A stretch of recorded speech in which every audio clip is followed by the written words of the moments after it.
여러분 안녕하십니까? 다시 박종훈입니다. 오늘은 땅의 역사 30번째 시간입니다.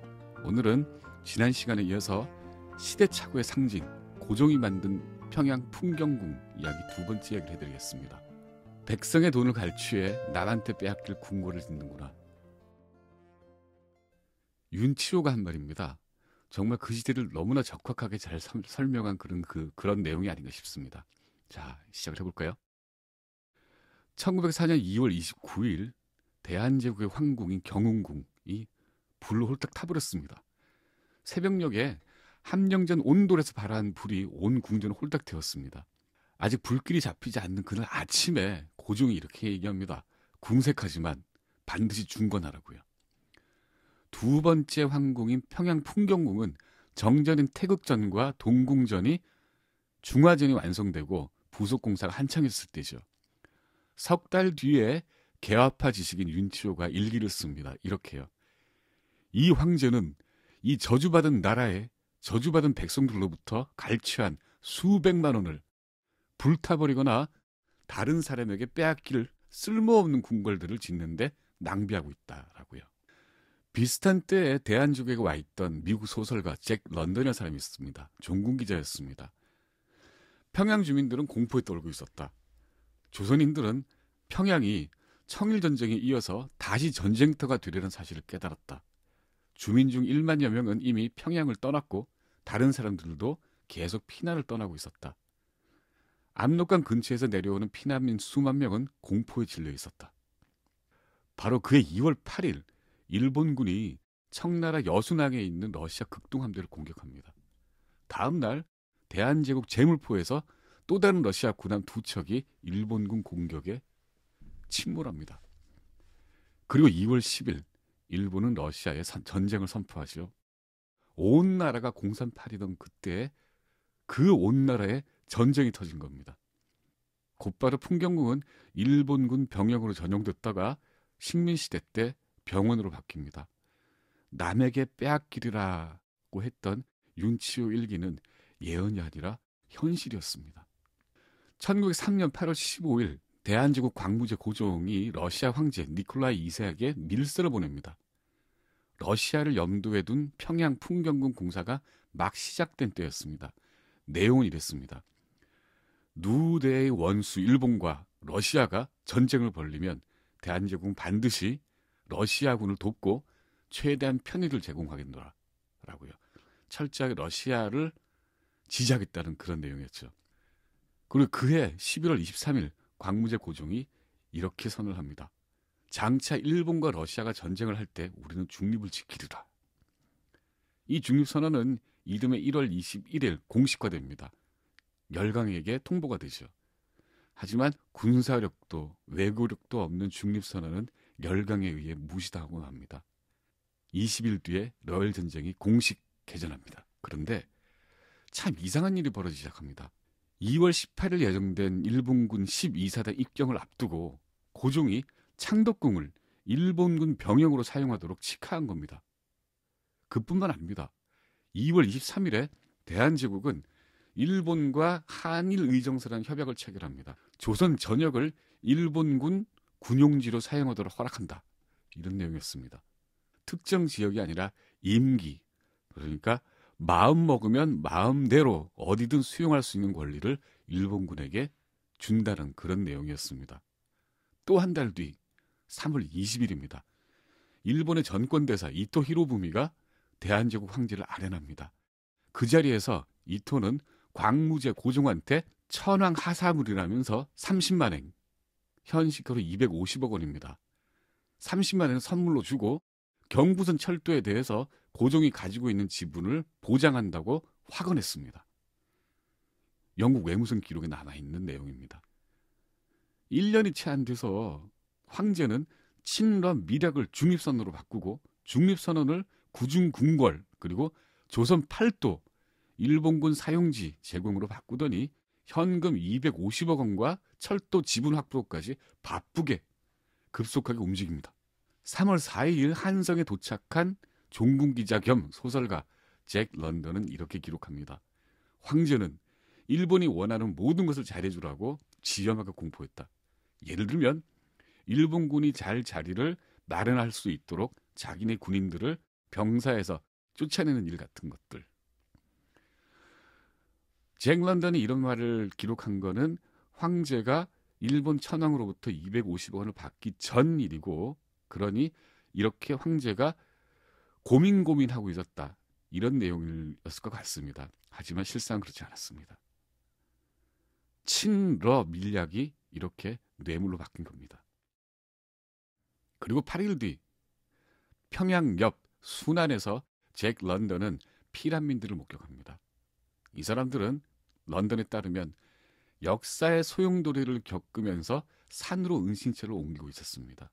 난민들은 처음에는 감 나가는 것들만을 가져갔으나 그런 일을 계속 하다 보니 나중에는 집에서 쓰던 쇠로 만든 가재도구, 심지어 문짝이나 창문짝까지 들고 가고 있었습니다. 5월 6일입니다. 일본군 병영으로 둔갑한 창덕궁 후원 주암루에서 그때 당시에 일본의 첫 육전 승리였던 구련성 전투, 일본 승첩 파티가 벌어졌습니다. 고종은 정삼품 홍순욱이라는 사람을 일본 진북군 접은관에 임명해서 파티에 대리 참석을 시켰습니다. 그리고 5달 뒤 황제는 먼 땅에서 여러 달째 비바람을 맞고 있는 일본군을 위해서 육군 부장 권중현을 위문사로 파견합니다. 1904년 대한제국은 국상이 2차례가 있었습니다. 헌중 계비 홍씨 1월 1일에 사망했고, 그리고 황태자비 민씨 그해 말 11월 5일에 사망했습니다.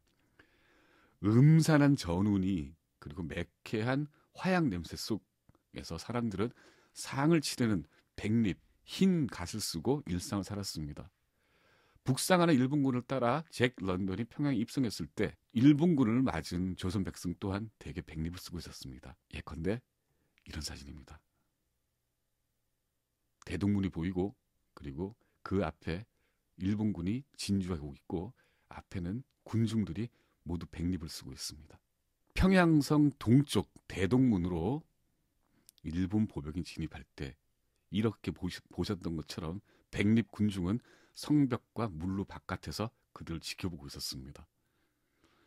그 즈음에 평양성 서쪽 풍경군 공사장에서는 목수들이 거목 목재들을 다듬고 있었습니다. 정문이고 황건문은 완공돼 있었고, 궁장 바깥에는 아직 목재가 가득 쌓여 있었습니다. 예컨대 이런 사진이죠. 이 또한 잭 런던이 그때 대동문으로 진입하는 일본군과 군중들을 목격을 하고 사진 촬영을 한 뒤 평양성을 관찰하면서 찍은 사진입니다. 3월 12일에 종군 기자들은 일본군을 따라서 평양 북쪽 순안에 도착을 했습니다. 머핏이라는 선교사가 알선을 해서 순안 주민들이 기자라는 런던한테 몰려와서 이렇게 하소연을 합니다. 일본군에게 군수품을 팔았는데 군수가 70%를 떼먹었다고요. 이미 지난 시간에 말씀드린 것처럼 향례전 혹은 원조전 명목으로 1000만 양을 공사비로 털린 백성들입니다. 그런데 그런 공식적인 착취 아래 또 파렴치한 착취와 부패가 은폐되어 있었던 겁니다. 예컨대 평양 군수 팽한주라는 사람은 무명 잡세를 마구 만들어서 건축비 명목으로 150만 양을 강제 징수하고 있었고, 이를 항의하는 주민들을 사나운 포졸 수십 명이 난타해서 사상자가 발생하기도 했습니다. 그리고 평양 관찰부 주사 박학전이라는 사람은 목재반 수만 그루 벌채를 하고 운반해야 하는데 주민들을 징발하고 품삯을 떼먹고, 그리고 목재값까지 횡령하고도 처벌을 받지 않았답니다. 이로 인해서 10만여 평양 주민은 모두 저면은 어육이 될 판이었다라고 1904년 11월 22일 제국신문이 보도하고 있습니다. 매천 확인에 따르면 공사 책임자였던 평남관찰사 민영철은 백성의 재산 3분의 1을 정몰해서 관아에 바침으로 유민이 서로 줄을 이어서 천리길에 소란하였다. 그나마 토목비로 다 사용되지도 않았다라고 전하고 있습니다. 1904년 그 유민 무리에 잭 런던이 목격했던 전쟁 피난민들이 합류합니다. 세상은 더욱더 어지러워갔습니다. 창덕궁 전승 파티 보름 뒤입니다. 1904년 5월 21일 황제가 황명을 내립니다. 자꾸 이렇게 탐악과 부패가 계속 보도가 되고 시끄러워지니까 명을 내리지요. 이렇게 내립니다. 백성을 편하게 하기 위한 방도를 내 생각하지 않은 적이 한 번도 없었다. 그런데 탐악한 지방 관리들이 백성으로 하여금 근심과 고통을 나에게 호소할 수 없도록 만들어 왔다. 이제 관리들은 청렴과 근면, 공정과 신의로 백성을 편하게 하라. 실록에는 8글자가 기록되어 있습니다. 염근 공신 이안 삼인. 염, 청렴과 근면, 공정과 신의로써 안 삼인, 백성을 편안케 하라. 고종은 이 칙령을 내리고 이 8글자를 직접 써서 팔도에 내려보냈습니다. 유체이탈 화법이라고 합니다.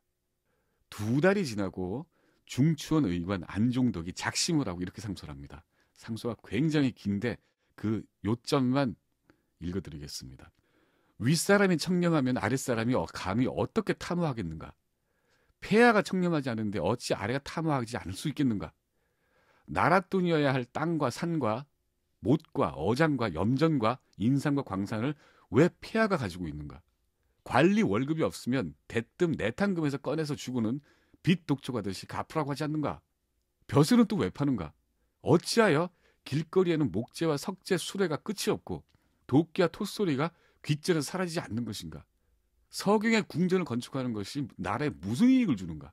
백성들 원한을 쌓으면서 폐하의 초상화를 모셔놓는 게 어디서 나온 생각인가? 기근까지 닥치고 전쟁까지 덮친 마당에 백성을 불효해서 되겠는가? 굉장히 장황하되 굉장히 날카롭고 아픈 상소였습니다. 그런데 황제가 이렇게 답을 합니다. 말은 옳다. 그렇지만 시의 상황도 생각해야 할 것이다. 무슨 상황을, 무슨 시의를 얘기하는 건지 저는 지금도 알지 못하겠습니다. 이번에는 봉상사 부제조라는 벼슬을 가지고 있는 송규원이라는 사람이 상소를 합니다. 군신 상하가 밤낮 없이 바쁘게 뛰어도 모자를 파네. 어찌 토목공사나 버리고 대궐을 수리하며 벼슬자리를 말아먹고 인재를 버리며 관리들을 마구 내보내 잡세를 걷어들이고 쓸데없는 관리들을 늘리는가? 특히 주청공사 민영철은 풍경궁 공사판에서 수많은 재물을 축적해 사리사욕을 채우고 국경 넘어 도주한 자다. 속히 정지하시라. 이번에는 고종은 답을 내리지 않았습니다. 그렇게 질식할 것 같은 세월이 갔습니다. 내탕금 100만 냥을 내려보는 황제는 1000만 냥짜리 궁궐을 얻었습니다. 나라를 외국 군사에게 내주고 황제는 30만 냥과 철도 지분을 얻었습니다. 황제는 아래 관리들에게 청렴과 근면, 공정과 신의로 백성을 대하라고 명했습니다. 그 백성들은 산속으로 숨어버렸지요. 1904년 8월 조선에 진주한 일본 한국주차군, 그때 명칭이 한국주차군이었습니다. 이 일본군이 한일 의정서에 따라서 임의로 평양 외성 일대를 군사용지로 수용합니다. 풍경궁도 포함됐습니다. 궁에 있던 고종 부자의 초상화는 1908년 4월 2일 덕수궁 정관원으로 옮겨졌습니다. 풍경궁은 일본군 보병여단 사령부, 여단장과 부관 숙사 그런 용도로 사용이 됐습니다. 이후에 비워져 있던 풍경궁은 1914년 총독부가 주도한 도립병원 평양자해의원에 인수돼서 병동과 사무실로 사용됐습니다. 그리고 1925년 8월 그 풍경궁의 정문인 황건문이 통행 불편을 이유로 매각됩니다. 경성에 있는 일본 사찰 조계사로 이전이 됩니다. 그 사진이, 그 보도된 사진이 이겁니다. 그때 매일신보에 이렇게 황건문이 경성에 이전되어 있는 장면이 나와 있습니다. 윤치호의 예언대로 백성으로부터 갈취한 돈으로 지었다가 다른 사람에게 빼앗긴 궁궐이 된 겁니다. 그런데 이상한 일이 또 있습니다. 1905년 7월 20일 최익환이라는 풍경궁 관리가 황제에게 이렇게 상소를 합니다. 풍경궁 공사를 다시 벌려서 완공하소서. 황제가 이렇게 답을 합니다. 의정부에 명을 내려 처리하겠다. 품처하겠다라고요. 풍경궁이 일본군에 수용되고 근 1년이 지난 때입니다. 그리고 나라는 껍데기만 남아서 눈 녹듯이 사라지고 있던 그 여름날입니다. 그때 황제가 자기가 꿈꾸고 있던 제2황궁 풍경궁을 완성하겠다는 겁니다. 그 이야기는 다음 주에 들려드리겠습니다. 삶은 고구마를 먹은 듯한 이야기, 오늘 여기에서 일단 마칩니다.